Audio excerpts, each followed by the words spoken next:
O Cheque Mate está de volta e agora vamos para mais uma participação dos estudantes com Brenda Crisóstomo.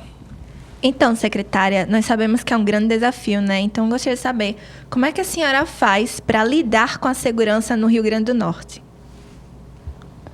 Olha, eu procuro usar os meus conhecimentos teóricos e técnicos para lidar com a segurança. Como é que é isso, né? A gente verifica a vivência, verifica quais são os crimes, os maiores crimes que estão acontecendo, onde estão acontecendo, para a gente fazer um policiamento naquela área. Eu vou dar um exemplo. Nós temos no Rio Grande do Norte uma incidência muito grande de homicídios, né? O ano passado nós batemos todos os recordes. Infelizmente estamos despontando aí como uma cidade muito violenta, porque o que mede a violência nas cidades é o número de homicídios, né?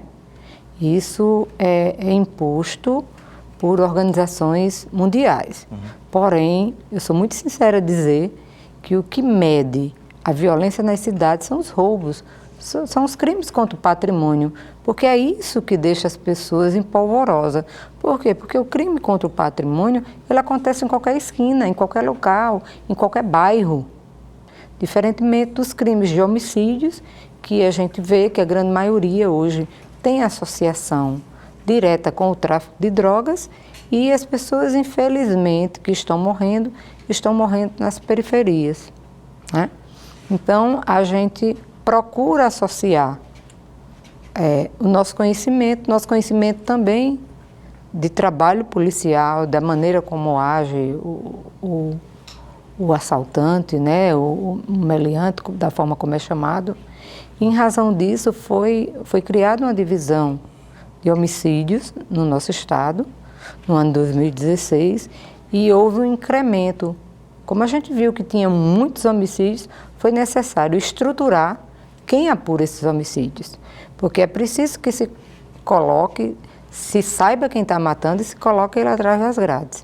Porque é uma maneira que você tem de retirá-lo. Secretária, e sobre o trabalho integrado? O que é que tem sido pensado em termos de políticas públicas, unindo as esferas municipal, estadual e nacional? Nós temos feito, a nível local, né, um trabalho integrado, desde dos projetos denominados de Ronda Cidadã e Ronda Integrado, que são polícias de proximidade que trabalham em conjunto e diretamente com a população, né, ouvindo e próximo à população, inclusive com o número de telefones que você pode ligar e seu anonimato vai ficar preservado, né? A nível nacional existe uma política do novo Ministério da Segurança Pública, um Ministério Extraordinário, onde ele deseja que todos os estados trabalhem em conjunto, tanto as polícias como também os municípios, através da Guarda Municipal, né? Então, há necessidade de toda essa integração. E ela é importante que aconteça. Sobretudo que os municípios também entendam que eles são partes integrantes da segurança pública. Que é preciso que as ruas estejam iluminadas, é preciso que as ruas estejam calçadas, sem buraco, que haja possibilidade de se transitar nela. Porque são ruas mal iluminadas, esburacadas, sem calçamento, que propiciam o crime, certo? Então, o crime a gente vê que elas acontecem nesses locais. Então, é importante que os municípios também entendam isso e façam a sua parte. Segurança pública é dever do Estado, né? Mas esse dever é compartilhado com todos os entes da federação. Vamos a mais uma pergunta? Você se sente segura dentro da sua casa, com a sua família, porque pode acontecer alguma forma de represália contra você e seus queridos, gente? Eu me sinto segura com minha família. Desde que eu ingressei nessa atividade, eu tenho uma vida social muito restrita, até porque a minha profissão requer. E eu me limito a estar com meus familiares mais no meu convívio mesmo. Procuro não expô-los, né? São poucas as pessoas que os conhecem, sabem quem são meus filhos, meus irmãos. Irmãos até que muita gente sabe quem são. Agora, meus filhos são poucos que sabem, eu procuro não expô-los, até para ter um cuidado maior com eles, né? Protegê-los. Mas me sinto muito bem na minha casa, meus filhos se sentem muito bem também. Nunca houve nenhuma ameaça direta, nem eles deixaram de viver a vida deles em razão de ter a mãe delegada, o pai também era policial, também de ter pai policial. Nunca deixaram de viver a vida dele em razão disso, não. Secretária, tem medos? Que medos seriam esses? Medos. Independente de segurança. Não. Todos nós temos medo, né? Ninguém não tem medo, mas digamos que eu não teria pavor, nem deixo o medo me controlar. Certo? Então, se eu dissesse que eu não tinha medo, eu estava faltando com a verdade. Todo mundo tem medos, né? Mas não tenho fobias, não deixo o medo me dominar e sempre procuro me resguardar. Secretária, existe muito uma discussão até que ponto o sistema penal brasileiro consegue ressocializar, né, uma pessoa, um ser humano. Como que a senhora vê isso? Tem muitas críticas dizendo que, na verdade, as cadeias elas formam novos criminosos, quando, na verdade, deveriam recuperar pessoas para o convívio social. A recuperação dessas pessoas é muito lenta e muito pequena. Na verdade, a lei gostaria que a segregação seria para a recuperação. Porém, a gente vê que, na realidade, isso não acontece, né? A gente tem, por exemplo, ilhas de excelência. Hoje, por exemplo, nós temos um presídio em Apodi, onde é feito todo um trabalho, onde os presos têm uma espécie de cooperativa, fazem vassouras com garrafa PET, alguns estudam, tem biblioteca, então há um incentivo maior. Mas, infelizmente, a grande maioria dos presos, por não ter em que se ocupar, né, somente passam por mais uma faculdade do crime.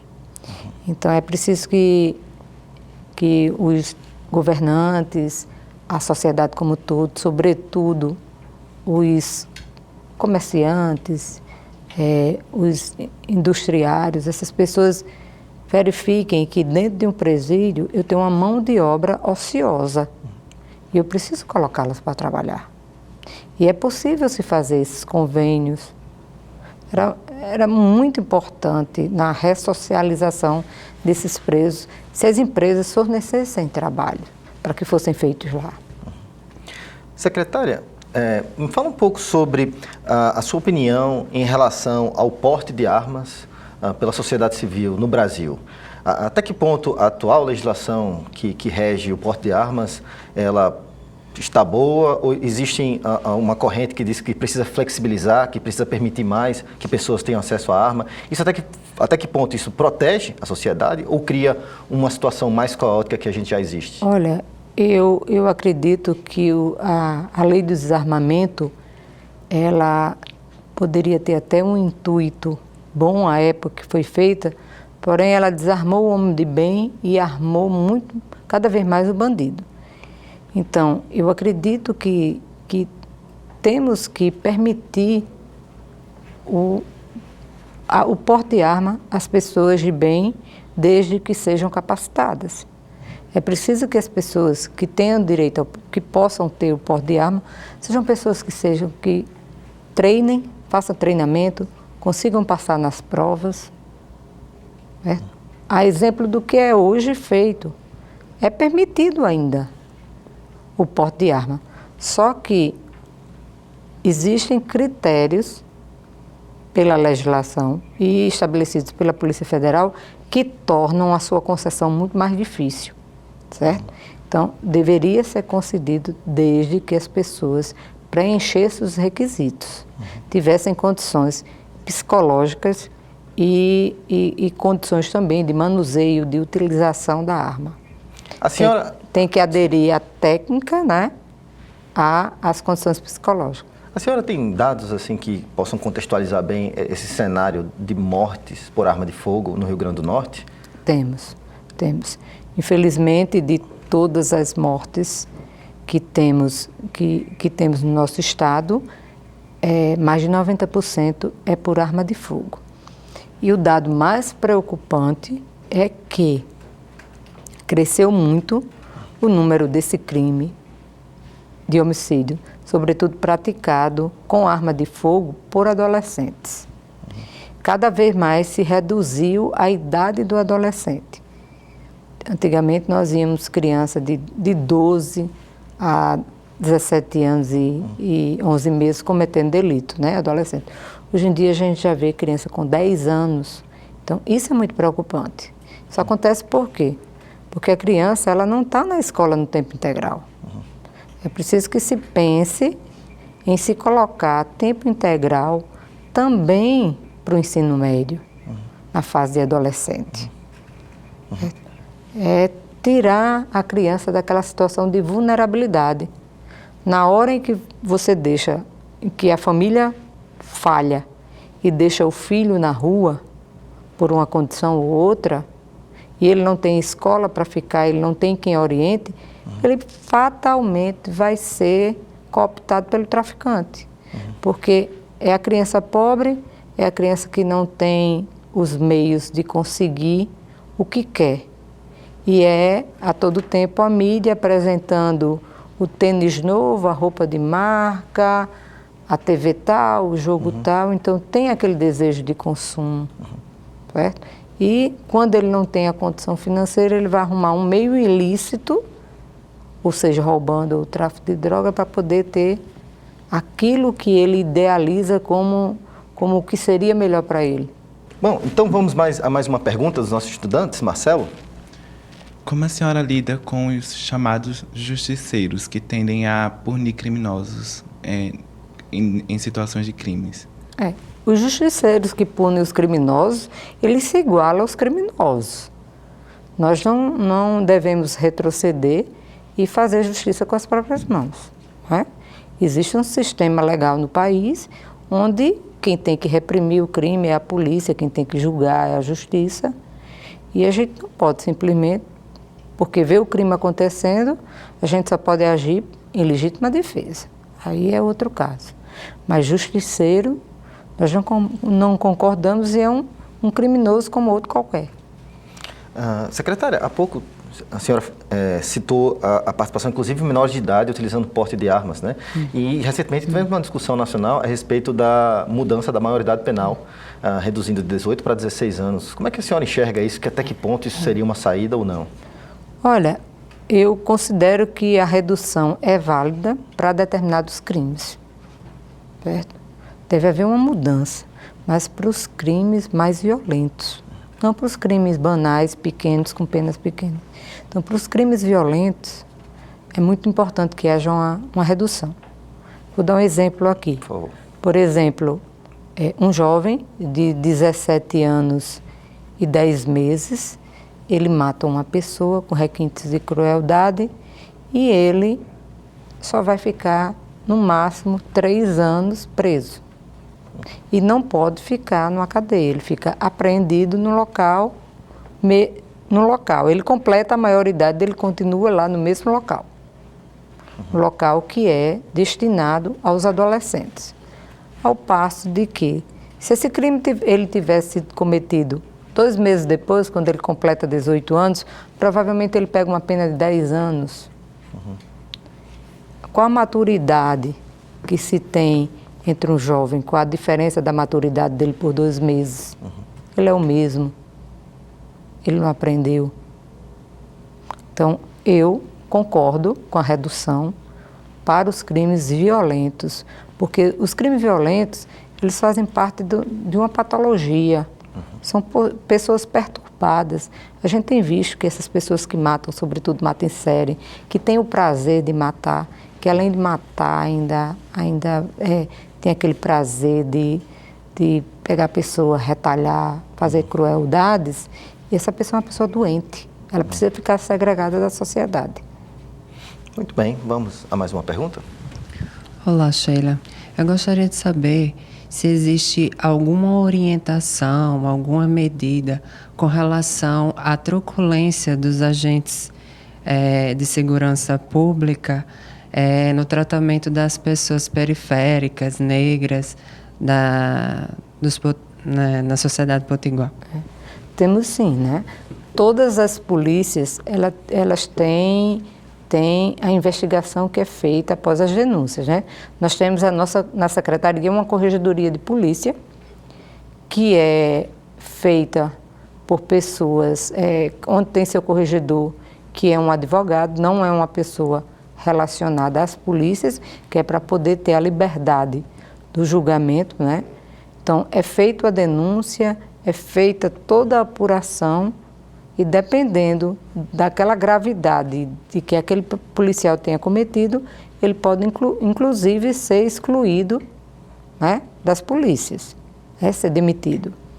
Então, a gente procura sempre retirar dos nossos quadros o mal policial, porque a grande maioria são pessoas comuns, são pessoas de bem que estão para trabalhar. Mas quando alguém faz alguma coisa errada, um dos policiais, né, ele é execrada toda a polícia. Eu vou dar um exemplo aqui a vocês, né? Quantos erros médicos existem? Os outros médicos são culpados do erro de um médico, né? Então, outro exemplo, quantos maus professores existem, né? Então, uma atitude de um professor errado faz mal a todos os demais professores não são atingidos por aqui. Mas na classe policial é diferente. É a única classe que, se um errar, todos pagam, porque a sociedade condena todos os policiais, né? E policial é uma profissão das mais sublimes, porque é a profissão que nós saímos da nossa casa para dar a vida por qualquer um de vocês. Nós somos os únicos que saímos e não sabemos a hora que voltamos, que a gente está na luta. A gente tem hoje uma segregação muito grande. Então, as pessoas, na hora em que não são importunadas, elas fazem a defesa de qualquer atividade criminosa.